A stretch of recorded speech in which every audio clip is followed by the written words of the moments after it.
Hello out there and welcome to Public Conscience. This is the anti-corruption program produced by the Progressive Impact Organization for Community Development, PRIMOC. PRIMOC is a civil society group with a mandate to promote good governance, participation, and accountability in Nigeria. I am Adele Biobiabumo and I'm with Chidozie Ogbonnaya. Welcome to the program. On Public Conscience on Radio, we seek to evolve a corruption-free society through the amplification of corruption stories reported by our partner media organizations and drawing citizens and government attention for democratic actions against it. And this program is supported by the MacArthur Foundation. Today we will be looking at a petition written by the Human and Environmental Development Agenda HEDA Resource Center, urging the Economic and Financial Crimes Commission, EFCC, to probe alleged 92 billion naira fraud in several federal government ministries, departments, and agencies. Mismanagement of funds by Nigerians in public offices did not start today, but it ultimately affects the development of our dear country in various ways. Do you know that when public funds are unaccounted for or mismanaged, it affects the rich and the poor, you and I? As we proceed on the program, you will hear directly from the anti-corruption organization that is urging the EFCC to recover billions of naira mismanaged by federal government agencies. So be ready to join us through the phone and text messages in the course of the conversation. The WhatsApp phone line to send your message is 09022656167, and that is 09022656167. This is for messages only. Please begin to send your messages as soon as possible to 0902-265-6167. The numbers for calls will be given out shortly. Exactly 20 days ago, a publication by Sahara Reporters revealed that the HEDA Resource Center sent a petition to the EFCC requesting that the anti-graft agency fish out corrupt officials involved in misappropriation of public funds in ministries, agencies, and departments. The petition, which hinged on the Auditor-General's annual report on the account of the Federation of Nigeria 2016, did not only indicate discrepancies and suspicious misappropriation of funds by the MDAs, but also involved an outright breach of financial management procedures. It is surprising and at the same time unfortunate to know that government MDAs that are supposed to lead and engender accountability were indicted in the discrepancies and suspicious misappropriation of public funds. According to the report, the Federal Ministry of Justice, the National Assembly Service Commission, the Defense Industry Corporation, DICON, the National Institute for Legislative Drafting, and Federal Mortgage Bank of Nigeria were all fingered in one form of fraud or the other. About a month ago, the Senate Committee on Finance revealed that 60 government-owned enterprises failed to remit a total of 3 trillion naira in 6 years, contrary to the provisions of the Constitution and Fiscal Responsibility Act. And recently, a report by the Society for Forensic Accounting and Fraud Prevention says that 2.5 trillion naira is lost yearly in Nigeria due to fraud and corruption, while African countries are also said to be losing 25% of their budgeted public sector revenue to fraud and corruption. This is quite pathetic. But for a better understanding of HEDA's petition and the implication of misappropriation of public funds in our MDAs, we have in the studio the Executive Director of Human and Environmental Development Agenda, HEDA, Olarewaju Suraju. Thank you for joining us all the way from Lagos. You're welcome. Thank you for having me. And we also have a chartered accountant and tax consultant, Taslim Anibaba, join us via the phone from Lagos. But before we get to Taslim Anibaba, let's quickly get to Olarewaju Suraju. Could you share with us what your petition to the EFCC is all about and why HEDA took this step? Thank you very much. This is actually a very onerous task, to undertake, and not basically because you're talking about over 300 ministries, departments, and agencies to review. You're also talking about some reports that are usually not in the public domain. Very unfortunately for Nigeria, even the lawmakers are one of the greatest lawbreakers in the country. And sadly, again, is the fact that the National Assembly that was mandated before now to actually take annual review of the report of the Auditor-General as perpetually failed to undertake that constitutional responsibility. So what we've had is Auditor-General's report issued on an annual basis, submitted to the National Assembly, and no action is taken. So for civil servants, it's already now become a kind of routine exercise that is just undertaken for the purpose of, filling the shelf and also ticking the box. And after several attempts at getting the National Assembly to do the expected by reviewing the report of the Auditor General and then also taking appropriate action on some of the findings and recommendations of the Auditor General, we decided to embark on that, non-state actor, civil society intervention in the case. This is not something that was provided for in the Constitution or the law, but we have to innovate means of expanding the frontiers of, accountable governance and also transparency in government. And for that reason, we then contracted some experts to review the Auditor General's report for the purpose of teasing out some of the key findings of the report, and also for some of the recommendations that were expected for appropriate actions by other government agencies, by the Auditor General, for possible action now outside the National Assembly. And the best that we could immediately think of was the Economic and Financial Crimes Commission, based on its record and also its performance in the recent period, to see how we can, because the Auditor General's report is not only a professional document, it is also evidence-based. It is also conducted over a period of time, and that is why you can see that it takes more than like a year after it doesn't come out immediately. Absolutely. So for the reports to come out, so it's usually backed with even back and forth visits to the MDAs, consultation with the MDAs, review of documents, and analysis of some of the reports. And we've seen over time that it is not only that the atrocities are committed by the MDAs and some of the officials, it is such that quite a number of them are totally now disregarding even the summon of the Auditor General or request for clarification.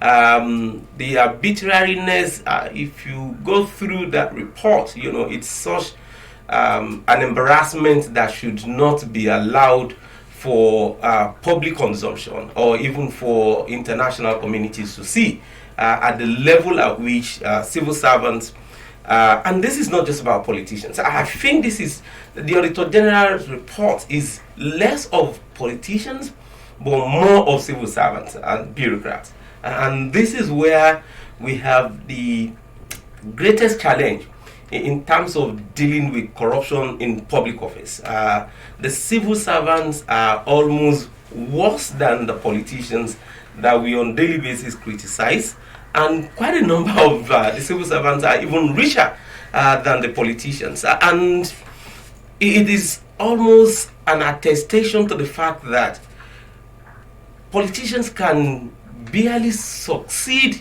with corrupt practices without the civil servants. As a matter of fact, some of them will simply tell you that it takes the civil servants to navigate you towards how you can either perpetrate the act or even escape, with the atrocity. So it was in a bid of getting to overcome the frustration of having an annual report of the Auditor General's office that is not only abandoned by the National Assembly from the necessary scrutiny and debate, but that is also not just achieving any results. And a huge amount of money is also allocated and expanded for the purpose of conducting the Auditor-General's report. So it was in that bid that we decided to start from the latest of the report that we were able to deal with.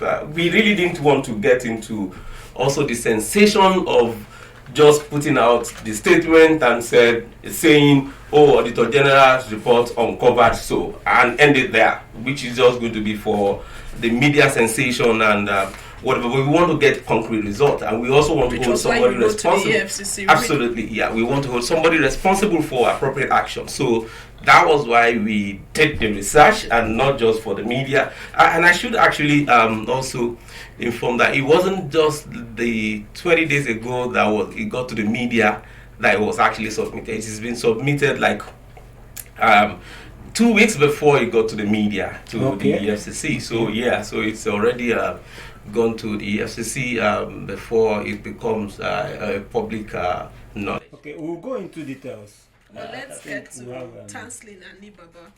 Hello, Tanslin. You're on to Public Conscience on Radio. Okay.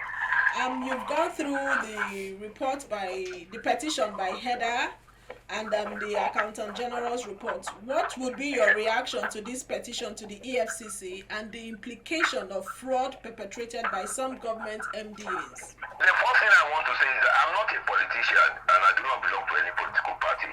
Okay. So I'll be speaking as a concerned Nigerian who desires progress for our country, irrespective of political party in power.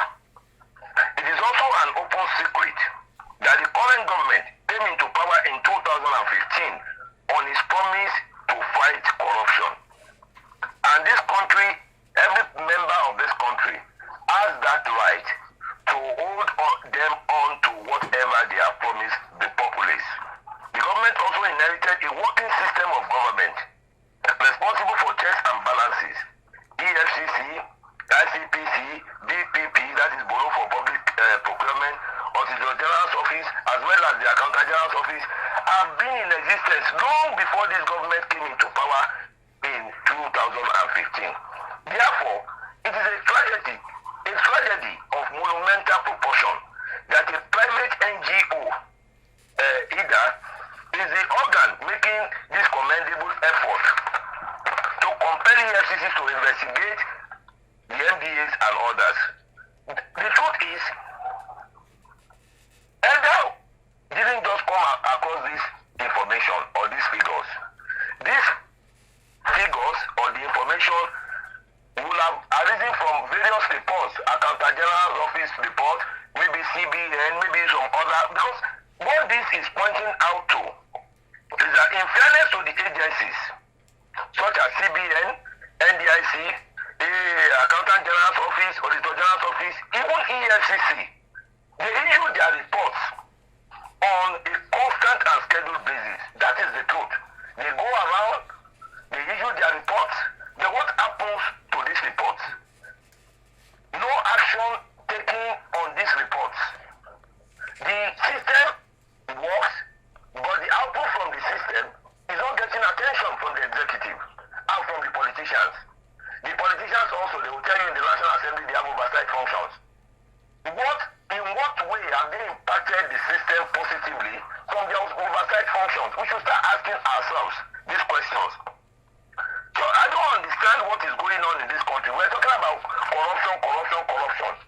Corruption is not fault by you mentioning corruption. No. It's like somebody who has a headache and they told the person that, okay, the cure for headache is Panadol. And then the person buys Panadol and he puts on his forehead. No, you don't put on your forehead. You go through the hard work. You ingest it and take water. Or like we fought corruption in the style that was used in 1985. Hey, clamp all of them in jail and then let them come and prove their innocence after 100 years. That is not how to fight corruption. So how should the federal government fight corruption? Okay, so as I said, the effect of this is a slight to work impunity and an uncontrollable corruption spree, such as we are witnessing now. It is indeed very sad to observe that the entire system has broken down. If the entire system has broken down, thank God for HEDA, I congratulate them for bringing this up, because they are renewing this talk and this fight against corruption from a different perspective altogether. They are like looking from the outside and saying, come, this system must work. So, okay, Taslim. You have to understand corruption. You have to understand corruption. What is corruption? Corruption is fought using intellectual power and experience. You need professionals. There are people trained in these areas. And corruption, fighting corruption is not about when the money has been stolen. NIPC today, NCNC tomorrow, tomorrow. All right, Taslim, let me jump in here. You've really broke it down, what you are understanding about corruption, but let's take it a bit further. How can we strengthen the Auditor-General's report to swiftly tackle corruption and corrupt officials found wanting? You see, as I said, I commend that office, and whoever is there now, and even people have been there before. Accountant-General's office, Auditor-General's office, they have always done beautiful, commendable jobs. However, don't forget, they are just an arm of government. They are reporting to somebody somewhere, the executive. So, it's like an input processing output process. If you have your input, and then you have excellent processing, NEPA is not down, you have excellent processing, and then at the output point, there seems to be a blockage because of one reason or the other, even because of ignorance. Because as I said, and I'll continue to say this, you cannot fight what you don't understand. You cannot control what you don't understand. You don't understand corruption. It is very clear we don't understand how to go about fighting corruption in this country. In fact, what we should be talking about is curtailing corruption. And for you to even be able to succeed in any corrupt endeavor, you must have done beyond 100%. What do I mean by that? We need to strengthen the system, the procedures, and we have a lot of these things in place. You have the BPP, you have even in each of the ministries and parastatals, you have the control aspect of it. Let's make them independent to some extent. Independency, which we must make them independent. But because of our time, let me quickly get your take on this. Do you think the federal government is doing enough to purge the MDAs of financial misappropriation, and what is your advice to the citizens? In 1 minute. In 1 minute, please. I have not seen any such effort from the government. But as somebody said sometime ago, said they are doing it without announcing it to the public. But then, if you are doing it and not announcing it to the public, only yesterday we had of NIPC. Some other ones will come out today. So what is your effort? What effort are you making? If every day these things are coming out. In fact, it is the norm now for corruption to happen in Nigeria, which is sad. So the point is, let me say, the government has to be honest in curtailing corruption. It is not honest right now. It is not honest. It is not pursuing that goal at all. Or pursuing it in a way to just defeat people. Just go and carry somebody clamping in jail. That is not how to fight it. What about the system? Which system is allowing those things to happen? What are the kind of procedures in place? What are the kind of standards that are in those places? Who are the kind of people that are heading those places? Okay. And what is their capacity? Thank you so much. What is the capacity of those heading some of the MDAs? Thank you so much for your contribution at this time, Taslim Anibaba. Thank you. Yeah. And okay. Back in the studio, we still have the Executive Director at HEDA, Olariwaju Suraju. You've heard all Taslim Anibaba said, talking about the Auditor General's office impute, you process the documents or the reports you have, and then the output. It does appear that the Auditor General, that office, it backs, but it cannot bind.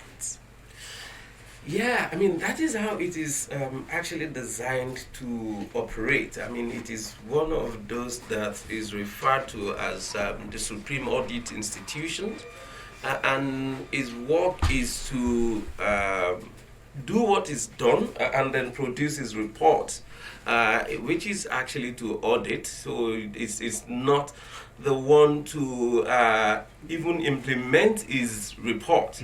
It is really not a failure of the Auditor General's office that things are not happening. So we need to understand and then also take appropriate measures against the appropriate offices and people. So the Office of the Auditor General is designed to audit everybody, including the National Assembly, including the Presidency, including the Chief Justice of the Federation, including the embassies of Nigeria across the world. So it has the capacity. One of the very important things that I think is also very critical to stress is that this is actually just talking about the Auditor General of the Federation. You have the Auditor General of the state, and you have the Auditor General for local governments. So these other two officers will have a lot of ground to cover. Absolutely. And they show now reports on annual basis. No House of Assembly, and you can go and check their answered or report, has ever debated the Auditor General's report for the state, which would have audited the office of the governor, the state assembly, the state judiciary, and also the state ministries and agencies. And the same thing goes to the local government. And the simple fact of that is there is no accountability at all happening in those places. It would be nice for us to expatiate and throw more light on the worrying revelations from the 2016 Auditor General report, which you hinged your petition on. Can you help us with that? Yeah, I mean, I would really not go to the details deliberately because it's still a subject of investigation with the EFCC. So it is not to immediately tip off some of the people that are there, because this is not only just a public but a popular program that quite a number of people listen to. So for that reason, we would want to also be careful. But it is as sad as, like I said earlier, it affects embassies, Nigerian embassies, even specifically in the Netherlands, in the UK, in Germany, where even ambassadors and people were receiving funds, and the funds were not appropriately even documented. Monies were raised in terms of the revenue generation, even money collected for fee, visa, for passports, were not even remitted to the government account. Salaries were paid for staff and collected, and they were not actually also given to the staff, and they don't even reflect in the official account of the embassy. You saw even with the Ministry of Justice, the Ministry of Information, where ESTA codes were collected without people traveling. And it's gone as bad as the breach of the financial regulation for funds to be allocated or approved for an average civil servant. The rule says you can approve for a civil servant to implement anything in the office above 200,000 naira. That is the maximum. Anything that goes beyond that must go through a contract, a bidding process, and the rest of that. But you would see where civil servants in the offices were paid 2 million, 5 million to go and execute some projects that would not be executed, that were not executed. There were no evidence of the collection. There were no submission as to what they want to do. And it's just a simple saying, 5 million approved for whatever name that comes around it. And this cuts across many of those agencies and ministries that were listed. And that's what I was trying to say earlier about the arbitrariness of the process and the level of impunity that has gone with quite a number of the National Assembly legislative drafting Institute was also indicted to the extent of people, giving money for trips abroad for training. No trip was made. Duplicated payments were made, and some bogus amount that goes beyond the permissible limit of the ESTA code for the level of officers that were concerned. These are really very troubling situation. So this was at 2006. We're working on the 2016. We're working on the 2017, and we will do the same thing with 2018. So we're happy that the National Assembly is already also rising up to the occasion now, also with their latest report, and also the Public Accounts Committee. Exactly, which has also decided to invite EFCC also to come on board. I mean, these are the kind of thing that we've been expecting the National Assembly to also deliver on the expectation of the citizens on before now, and having them to finally wake up to that responsibility. So we must continue, holding them to exactly. Engage. From what you said, it's quite worrying. Seriously. One would be forced to ask if really we are fighting corruption. Yeah. But for us to continue, let's invite the person listening at the other end of the dial to join the conversation. Adobe, I was even about to ask who did we offend, but let me just remind the listener out there to follow us on our social media platforms at Official Primorg. Primorg is spelled PRIMORG. Remember that we are streaming live on Facebook at Official Primorg. And also remember that the program is interactive. The WhatsApp phone number to send your message to is 0902-265-6167. That is 0902-265-6167. This number is for messages only. And so, do you think the federal government is doing enough to purge the MDAs of the financial misappropriations? Should we strengthen the Auditor-General to swiftly tackle corrupt public officers? We want to encourage you to join the conversation, or if you're watching us via Facebook, you can also drop a few lines and we will read your messages. Tanslin Ali Baba did say that no action has been taken since the Auditor-General's report was released. I mean, we're talking about 2016 Auditor-General's report. The Public Accounts Committee has the responsibility to look at this report and also invite those that are indicted. Public Accounts Committee is in the National Assembly. If you look at that report, the House of Representatives was not spared. It was also indicted. It says that the the House of Representatives deductions payee were made from staff salaries, but this payee with no receipts to back it up. If you actually deducted this, the payee from staff salaries, you're supposed to remit to the FIRS. And if you actually remitted, there is a receipt. Yeah. But in this case, there's no receipt to back it up. And public House of Representatives is in the National Assembly. Public Accounts Committee is in the National Assembly. So you can understand why the National Assembly before now has really not been doing anything, because quite a number of the indictments were also at the doorstep of the National Assembly Commission, the National Assembly leadership, and even members of the assembly, and that is what you're seeing. One of the things that was also a very serious recurring decima, and for us, we're also looking at the possibility of both ESCC and the FIRS working together on this, was the issue of the withholding tax.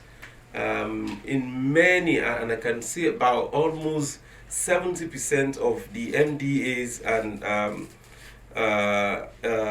audited during the report were either queried or indicted for not remitting or not deducting withholding taxes for contracts that are awarded. And these are actually criminal offenses. It is not impossible. So when they say it is not actually either deducted or remitted, it's not likely that it is truly not deducted, but the key point is the fact that it was not remitted. So they get to deduct the withholding tax and then they get it diverted. from payments to the official government account. And this is, like I said, not just a criminal offense. This is actually an act of sabotage. And this is where we say, oh, there's no money in the country. But you can see the money on individuals. So I do an assessment of the lifestyle of quite a number of the civil servants, and you will see that majority are actually living above their legitimate earnings. It is not in just a status of insignificant, status above their earning, but it is a major, very huge gap between their legitimate earnings and the level of wealth that you trace to quite a number of the civil servants, and this is where they come from. It is also as bad as, and that was what also came out in the in the involvement of the ICPC recently with the budget consideration and approval process, to see that quite a number of the MDAs were actually duplicating budget items. So they just bring it from last year, change the year and date on it, and send the same thing again. And so year in out, a little figure on top of the actually, exactly. So year in, year out, the same item contract is replicated in the budget every year, and that is why you can see the budget going in. You can see the approval also coming from the National Assembly, and then you don't see any tangible on the streets, because the budget is not for really implementation in terms of translating the budgetary provision to the everyday life of the citizens, but just to give money to the civil servant. And that also is responsible for the usual delay. And I think we can give some measure of credit to the current government to some extent, that, unlike before, you would see that budget implementation is only about 40-50% up until November, and the rush within December, January is when the 60% will disappear. And you can tell trainings, everything just to make sure that the budget is dissipated within that period. And also, again, is also the National Assembly's, because this is another legislative, let us say this is the 8th or the 9th Assembly, the 9th Assembly. So for actually going ahead to debate the Auditor-General's report, even for giving the consideration to it, it has not happened since the emergence of the civilian regime since 1999. We've not had any time before now where the National Assembly is making even an ordinary statement on the Auditor-General's report, much less even interrogating it, much less indicting some MDAs from it. So we must commend the Ninth Assembly for making that move. Let us say a journey of 1,000 miles starts with a step. Yeah, so we must allow them, because they need to quicken that step. No, we need to. No, they can't. You see, so this is where it's important, and this is also where what we need to send to the citizens when they make this good move. We must make sure that we don't allow them to go back. Sometimes it is not because they want to go back on some of the things or they renege. It is basically because there are so many forces that would come to contention. So if we don't support and ensure that we sustain it, then they are likely to just, within the shortest period of time, succumb to external influences and forces that will contend with that progressive action that has just been taken. External forces. Wow, we need to deal with those external forces, really, if we must continue with what the National Assembly has done. But Dozie, you were itching to say something to him. Yes, I wanted to say so many, this impunity, there's no punitive measures. We are all running around the circle, because you talked about Auditor-General. From Auditor-General, the National Assembly Committee is supposed to act. But over the years, we've not seen anything done. Who do we hold responsible for this? But to add to what he said, ordinarily, the AFCC is mandated to fight corruption, right? The Auditor-General has released the report. Do they really need to wait for HEDA to petition before they act? Yes, the unfortunate thing is that, yeah, no doubting the fact that EFCC is doing is almost about the only agency that is giving Nigeria some semblance of credit Are they against. overwhelmed? Yeah, so that is the problem. So you're talking about just a single organization that is meant to deal with 774 local government officials. God knows how many thousands of councillors. You're talking about 36 governors, and including FCT ministers. And you're talking about God knows how many commissioners. You're talking about all heads of several MDAs, the president and the ministers. So it can be very overwhelming. The ICPC is gradually also picking up and coming up. So we hope that it will sustain the momentum and then be able to get to that point that it can also cover some measure of space and field in dealing with the issue of corruption. The thing before getting to EFCC and ICPC is the fact that these are meant to catch the thieves. But there are other agencies like Taslim said, the BPP and also the Auditor-General. So if we've been working with the Auditor-General's report, having it well funded, because it's not just about being independent, so they can make it independent and then make it a lame dog without any form of financial support to deliver on some of his mandate. Making it well funded and then ensuring that the reports are taken seriously.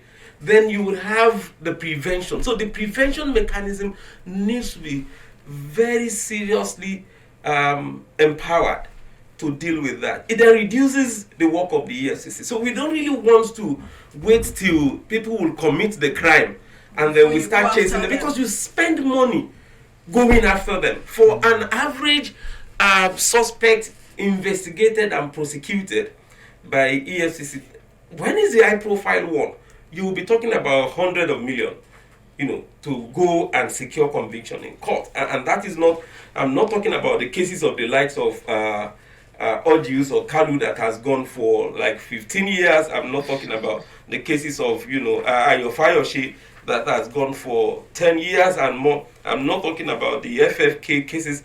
Those ones are costing the nation only God knows how many tens of millions. On the other, normal one, it costs quite a lot of money for investigation. So where we can do the prevention and get, the Auditor-General, like I said, and this we need to stress, and that is where we would need other people to also take it up. I mean, the HEDA is not taking any glory for wanting to do everything. So we want people to see that it's doable, it's possible, to start asking questions about the copy of the Auditor-General's report in the states, the Auditor-General reports for local government, and then raising issues with them. So if we start with this process, and the ACAs, the MDAs can see that people are taking interest on what they report in terms of the utilization of the public fund in their care, then we will start having some measure of reduction. And for me,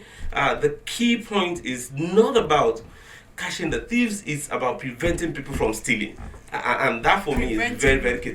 Preventive measures against detective measure. Yeah. Mm-hmm. They say prevention is better than That's on the lighter note. Yes, on a lighter note. But before we wrap up, because our time is fast spent, did the EFCC respond to your petition? Yes. The EFCC already invited us to come and first, which is like one of the standard practice when they take keen interest in a petition, is to adopt the petition. And then after the adoption, we're also requested for some additional information, materials, and also clarification on some of the things that can assist in the investigation. And so I can say that yes, they've responded. A team has been set up. The leader of the team contacted the organization, and then we're working with them to assist in ensuring that they get all the needed support to deliver on what they promised they will do. I mean, it's good to know that they responded and something is being done. That means we are getting somewhere with this. Definitely. So, what would be your next line of action? Yes, we're moving, like I said, we're going to move to the 2017. We hope to move to the two. We already gone also very far with the 2017 analysis. We're hoping to access the 2018. And we're looking forward to providing some measure of training and technical support to some other organizations to be able to do at the subnational level, like I said, where they can start taking up on states and local government and engaging with either national or state anti-corruption agencies to deal with it. I mean, this is almost, like I said earlier, this is what about when we were celebrating that we have one of the states instituting the anti-corruption agency in the state. I mean, in the case of Kano State, for that matter, and suddenly we're almost regretting that was established with the way that the chairman was also booted out, basically because there was a suspicion or allegation of his investigation of the wife of the governor of the state, and this is really not the kind of ominous, signal that we want to receive from states. It only tells you that simply there's nothing in terms of either prevention or arresting corruption at the states and local government level, and everything that we've had to almost reference in terms of fighting corruption is just at the federal level. Hello. Hello. Hi, good morning. Can you hear me? Yes, we can hear you. Go ahead. Your name and where you're calling from. Okay, thank you very much. My name is Raymond. I'm calling from Dhaka. Let's hear you, Raymond. Okay, so real quick, I just wanted to add to what your guest is saying. I want to say well done to them and the work they're doing. Concerning your last statement, I wanted to ask, what is the Auditor-General, right? We all know that's like a political appointment to an extent. What if the Auditor-General doesn't do his work properly? I don't know if you understand where I'm coming from, because the reason why we're having all these revelations is because the guy who was there, who submitted that report during that time span for which you're analyzing now, I think he did a good job in the sense that at least he exposed a lot of things, a lot of very high up government agencies, like you said, House of Rep, embassies. He had to have had, a lot of courage, let's put it that way, to do what he did. So what if in a situation where the Auditor-General, doesn't do a good job? I don't know if you get my point, which is they bring in someone, because a lot of all these people who are involved now, named here now, they're very, very highly politically exposed, very high up, in government agencies. What if they influence the next guy not to do a good job? How do you guys also, checkmate that? That's I don't know. I hope you understand what I'm trying to ask. Thank you. Yes, thank you so much. I'm sure Suraj, you understand what you're saying. I do perfectly well. That's why they call it not just the Auditor-General, so they call it the Auditor-General's office. So it is that office that actually does the work more of that than the person. The also interesting thing is most of the Auditor-Generals have worked in kind of a professional manner that we should give to them. But the person who actually did the 2016 report was there up until I think last year, before a new person has just been appointed. So we still have reports that are already conducted. But because we've not been seeing the debate of the previous report and also the current one, it's been very difficult to determine who has been doing well or who has not been doing well. But so far, if we work with the ones that we have as reports, then it can become the standard such that if a new person comes and a good job is not done, you can easily detect it by virtue of juxtaposing the report with what you've had in the past. Are you not worried about their mode of operation? Looking at the timeline, if you look at it very well, this 2016 report is coming in 2021. No, actually the report it's not just 2020, 2016 reports, 2017 reports, and I think 2018 report were released long before now. But the only problem is we don't get it to the public. We've had to fight with the Office of the Auditor-General. That's the problem. Yeah, because the law, I mean, this is actually also, so we should actually commend that office. The law did not allow them to release it to the public. The law says they should submit it to the National Assembly. And that is where it ends. And they will just keep it there because so if it was it the gets National to the public, Assembly that was now exactly then interrogate absolutely and then make it some, public. yes. So, but without the interrogation by the National Assembly, the Auditor-General office could be found wanting under the law. But now that the situation is evolving and there's the pressure that we're having, and also the Auditor-General office can simply say, well, we have only published it as we're expected to do. We didn't give it to anybody. So that for us is becoming a very good starting point to not only interrogating with the report, but also challenging every other relevant agencies for not rising up to their billings. Will you also task the National Assembly to also bring this report out as early as possible? Absolutely, absolutely. I mean, just like I said, it is not just about we, it is about every one of us, the media, the civil society, the ordinary citizens. We should start asking questions, going by the revelation of the amount of money that we're seeing in the reports. Remember, part of it is where it was even shown that the Office of the Auditor-General released some money that were not even appropriated by the National Assembly. I mean, these are very serious, allegations that really requires a whole lot of, intervention from everybody. Okay, thank you so much. Because of time, in 30 seconds, your last take. Yeah, I think this is an opportunity for everybody, like I said, to not only just focus on what is happening at the national level, but also to go to the state level. And every stakeholder must be able to support the process and ensure that the good things that are happening in government are sustained, and the ones that we're expecting, we push as much as we can and never get frustrated until we achieve the desired goal. Okay, thank you so much. To say we must go. Yes, it's been a very robust one here, but I want to remind you to please visit the news page of our website, primognews.org. That is primognews.org. For all the details of our reports and interviews, visit our website, primog.org, to get all the information about Primog. And you can watch our videos on Primog TV, which is our YouTube channel. We want to encourage you to subscribe to get reminders when we have a new post. And we sincerely appreciate our guest, the Executive Director of Human and Environmental Development Agenda, HEDA, Olariwaju Suraju. Thank you so much for being here. Always my pleasure. And also the Chartered Accountant and Tax Consultant who spoke to us via the phone from Lagos, Taslin Anibaba.